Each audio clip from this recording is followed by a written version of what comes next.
And our very first student that I'd like to invite up is Avalise Kraus from St Mary's, Section C.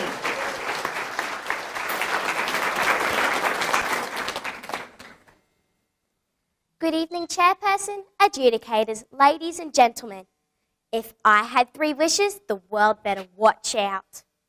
I know what you're thinking. I should do the right thing and use my 3 wishes to solve the big issues: addressing climate change, achieving world peace, and ending poverty. But I figure the sensible adults are tackling those problems, right? So if I had 3 wishes, I'd try to use them wisely, but might be tempted to have a little fun with them too. If I had 3 wishes, one of them would be that I could pause time. Imagine the fun. When Dad arrives home with a bucket of KFC, I'd pause time, breathe in the chickeny goodness, and pick the delicious skin off each and every piece. I'm concerned for my family's health. That stuff is delicious, but a health nightmare. I'd be doing them a favour. Come to think of it, when we do sit together to enjoy dinner, I'd pause time to savour those perfect moments, even though I never tell my siblings. One day, I'll miss sitting around the table, sharing stories and fighting over chicken. So for my first wish, I'd pause the outside world to spend more time with my family. If I had 3 wishes, another one of them would be that I could turn invisible. Then I'd sneak into the movie theatres and watch the latest flicks. But before heading into the theatre, I'd raid that amazing wall of lollies that Mum says is seriously overpriced. I long for the day when I indulge my sweet tooth without restrictions from my parents. I mean, I only have 4 cavities. They may have a point. Whenever I devour sugar, I tend to experience some embarrassing side effects. Speaking of toxic gases, when I'm a responsible adult, I'll become an environmental officer, flick into invisible mode, and catch criminals damaging the planet. Exhausting work. Luckily, I have that lolly wall to keep my energy up. For my third and final wish, I ask for the power of mind control so I can become more popular. Alas, freckles and hairy legs aren't in at the moment. I could convince people that freckles and hairy legs are stuff that supermodels are made of. Or even better, I could convince people to see the beauty in everybody, rather than focusing about the things they can't change. That would be something.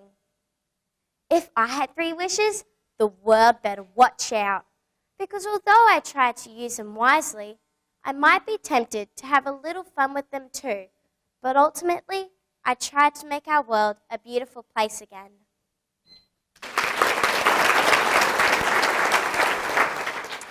All right, our next student is Amrita Tak from Warri High.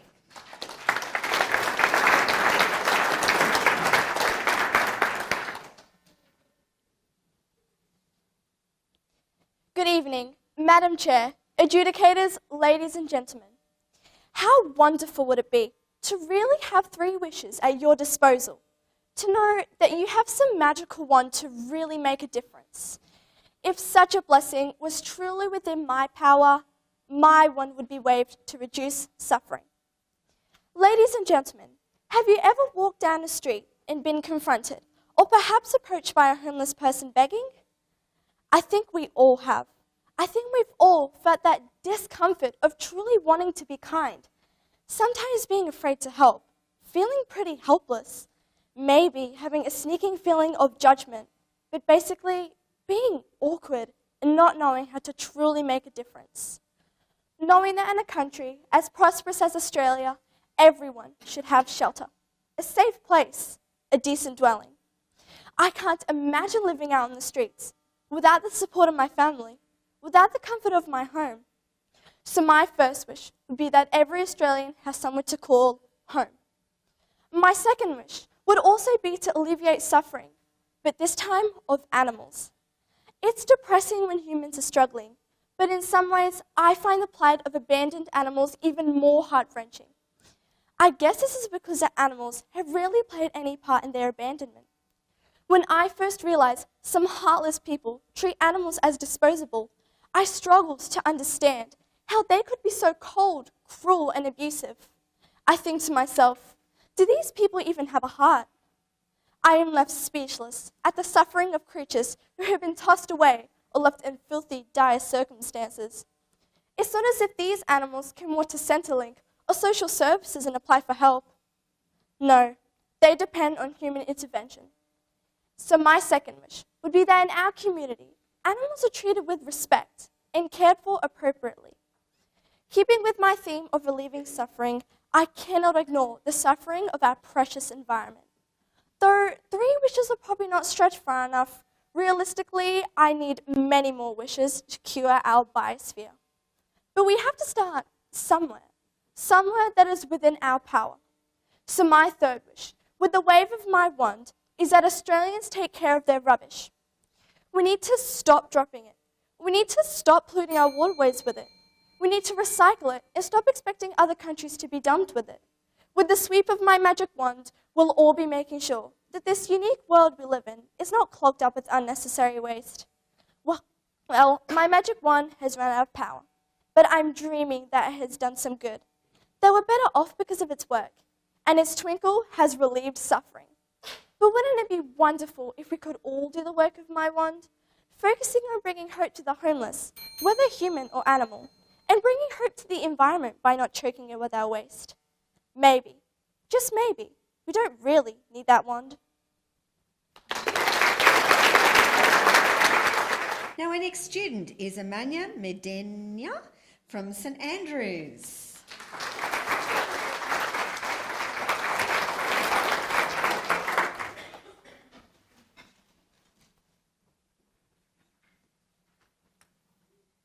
Good evening, Chairperson, adjudicators, ladies and gentlemen. Having 3 wishes is a big responsibility. Imagine what could happen if those wishes got into the wrong hands. Oh, but don't worry, I'm perfectly responsible. I'm going to use my wishes for the good of the world. And, of course, just a little for myself. Firstly, I love the reef and all marine life.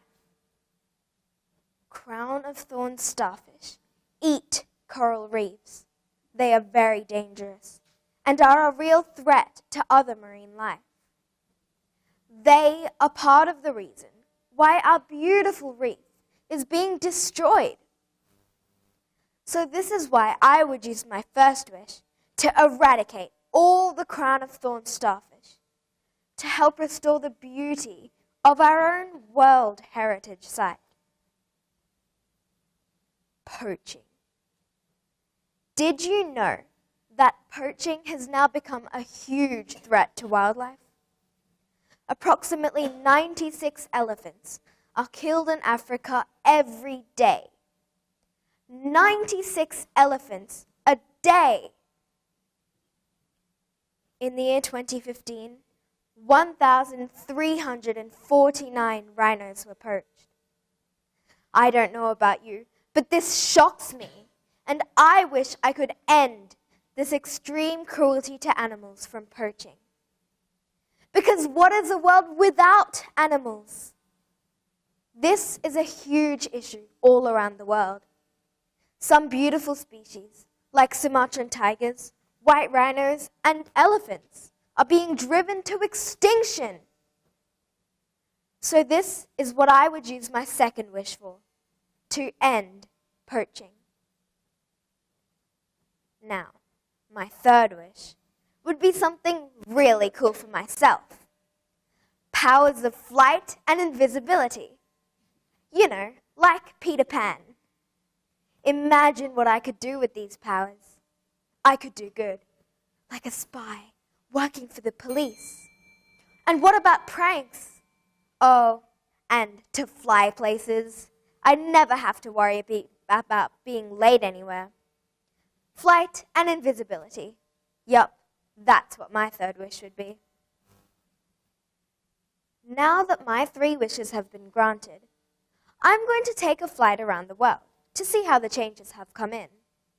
I can see a beautiful reef with thriving marine life. I can see happy wild animals living peacefully in their natural environments. And even though I can see these changes, no one can see me because I am invisible.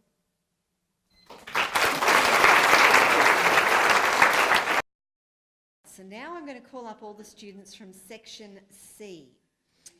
First up, we have Avalise Krause, St Mary's.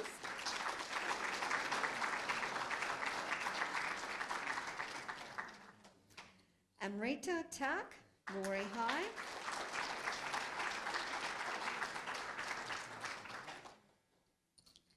Amanya Medina, St Andrews.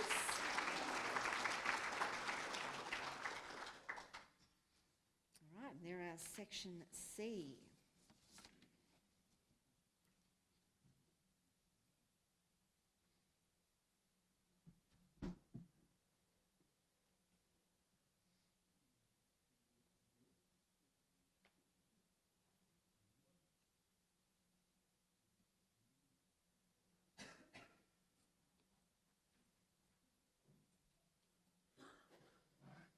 All right, here we go, drum roll. The winner is Amanya Medina, St Andrews. Amanya spoke of 3 wishes. Congratulations. So yes, time for some photographs.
second student along, we have Gabrielle Wood from St Mary's.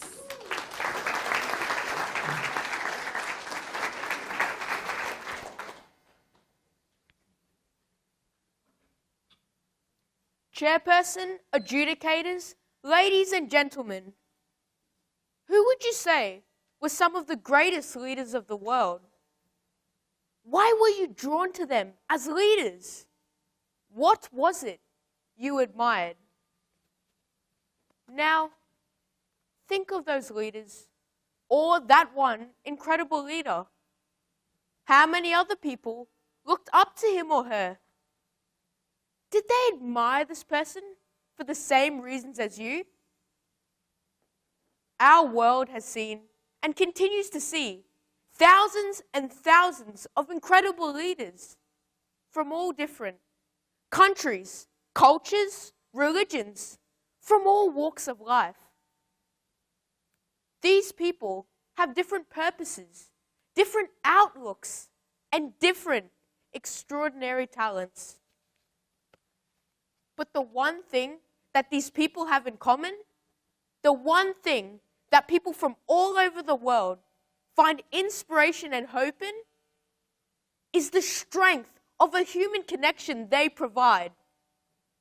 Their sense of humanity is not the same, but is strong and comes from values they have taken throughout their life, values that have helped shape them be who they are. The type of leader I aspire to be is a leader who is true to my values, a leader committed to developing a sense of humanity, a leader who wants to grow into a man who is a reflection of the great men that have helped shape my life. One of those great men is my dad, who always has time for people, to listen and to hear them. He works hard and believes in honesty. And my granddads from Sri Lanka and India live by the principles about being a good man. Love your family and do everything you can for them. Love your God and find hope in His message. Never disrespect another man in his home. And your handshake is your word. These men have taught me these principles so I can be a better role model, a better leader. I aspire to be a leader like them, someone who is strong about my beliefs and values. Now, my life is sport. It always has been. Work hard and rewards will come. Never let your teammates down. And there is no I in team. Winning the trust, the respect, the loyalty of your teammates is far more important than gold. This is exactly what sport has taught me. I have learned so much from my coaches and my teammates. I aspire to be a leader who encourages others to make others better around me. Ladies and gentlemen, the leaders who I truly see are not just those from history books, national sporting codes, or even the media. The leaders who I admire are the people around me every day, those who are shaping who I am now. They inspire me to dream of my future. Now, they may not be superheroes to you, but to me, they have been superheroes my whole life. They have taught me love, loyalty, faith, hope, and trust. The type of leader I aspire to be is a leader who is true to myself, the best version of me. All right, our next student is Caleb Mars from Peace Lutheran, Section D.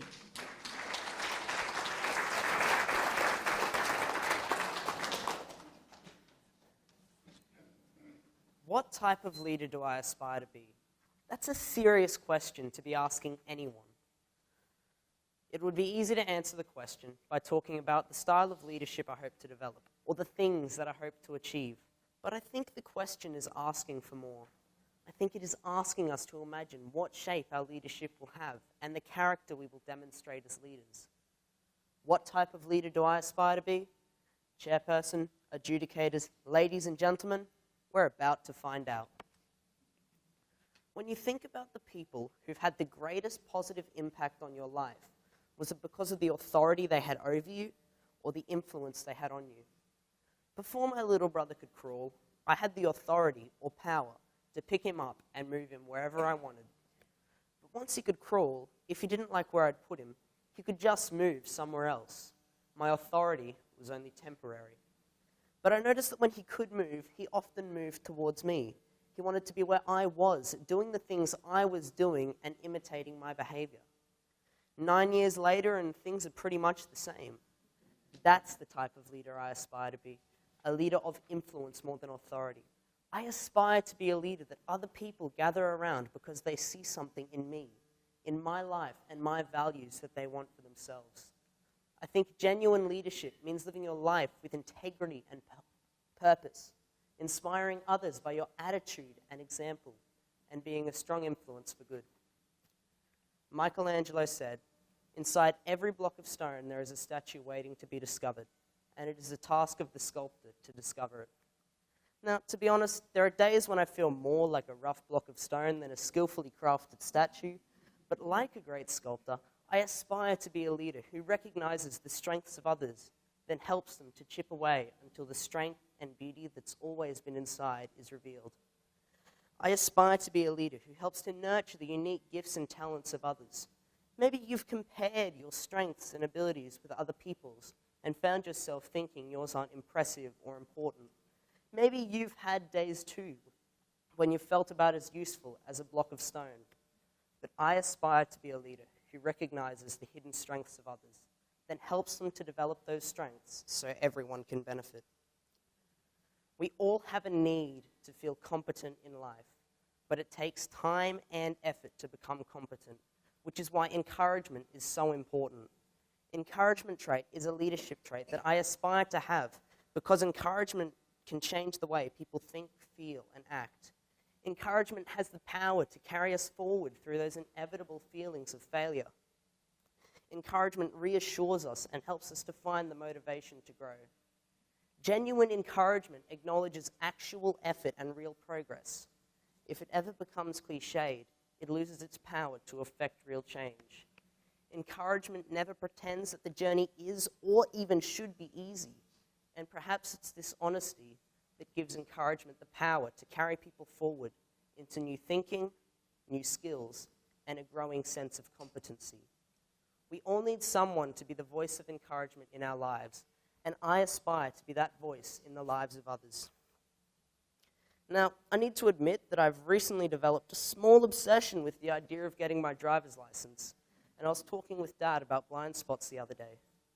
As human beings, we all have blind spots. We often find it difficult to see the consequences of our choices or our mistakes as clearly as others can. That's why we need someone who can keep us accountable. As I develop my leadership skills, I aspire to be a leader who can hold up a mirror for others to see into their blind spots. But I know how easy it is to offend the person you are trying to help, which is why I believe that this is an aspect of leadership that only comes with time and trust. I know I'm not there yet. I don't have the life skills or experience that are needed for this level of leadership. But I have plenty of time to develop this aspect, which is why I include it last in my list of leadership aspirations. I am absolutely grateful that I have people in my life who are all of these things for me. They are peers and teachers, adult family and friends, youth group leaders, and especially my parents. I have people who inspire and influence me to become more, people who encourage me to keep going, people who recognize and develop my potential, and people who help to get me back on track when I lose my way. The older I get, the more I appreciate their investment of time and energy in my life. I know that I am incredibly blessed by these people, and as a leader, I am determined to become this blessing for others. Now our final student for this evening is Barbara Vishkovic from St Monica's, Section D. Thank you.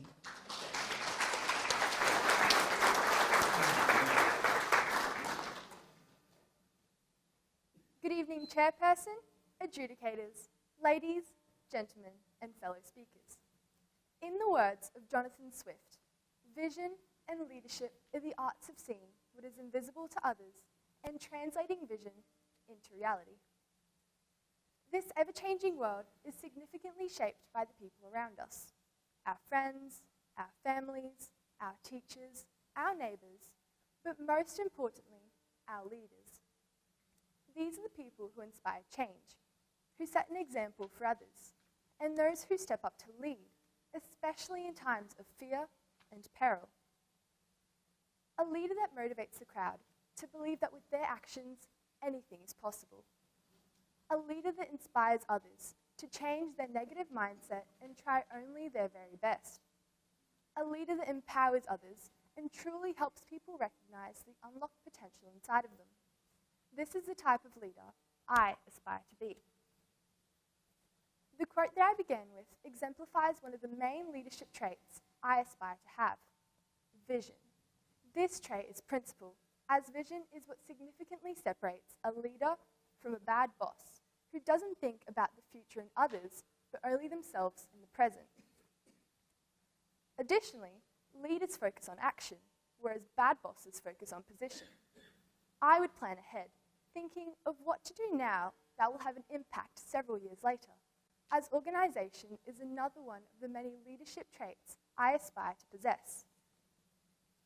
Leaders usually have the final say in key decisions, so I would wholeheartedly be willing to take on others' opinions and judgments into consideration, to help me grow as a leader and always try to better myself before bettering others. Furthermore, I want to be a leader that not only tells others they have potential, but instills true belief in people, to demonstrate that with a strict and diligent work ethic, they can go a long way. To be a leader that has direction, vision, and focus, and knows the way, shows the way, and goes the way for others is one of my main aspirations. Therefore, I aspire to be a leader that can reignite that flame in people and cause them to remember why they began that job in the first place, that the passion they began with isn't gone. Furthermore, not just returning the passion and drive, but allowing it to manifest in others, hence spreading the team spirit, developing my staff's skills and capabilities, and allowing everyone to understand that you're a leader they can depend on and go to for advice. Finally, I aspire to be a leader that believes equity is superior to equality. Now, why is this, you may ask? Well, equality is defined as a state of being equal, whereas equity is defined as fairness in every situation. Equality is promoted when all individuals start their career the same way or require the same attention. But in our modern day, this is highly unlikely. Hence, all people cannot be treated equally as they don't require the same things. But all people must be, under any circumstance, treated justly.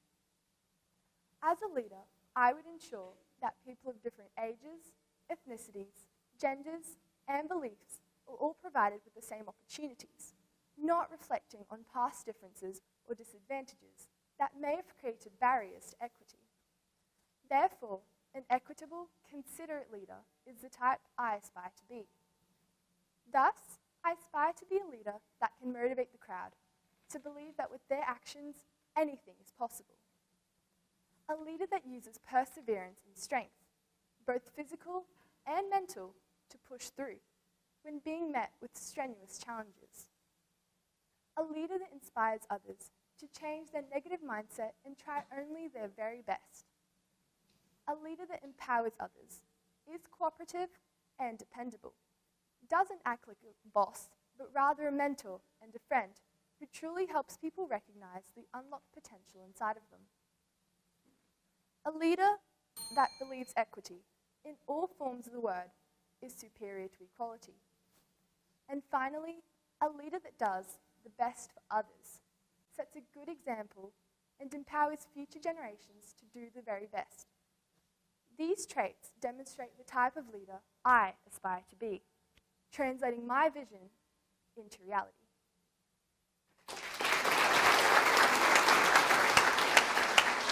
All right, could these students from Section D please come up and take your place at the front? Gabrielle Wood, St Mary's.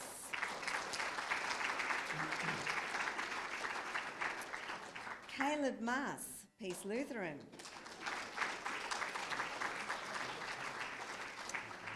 And Barbara Vishkovic from St Monica's.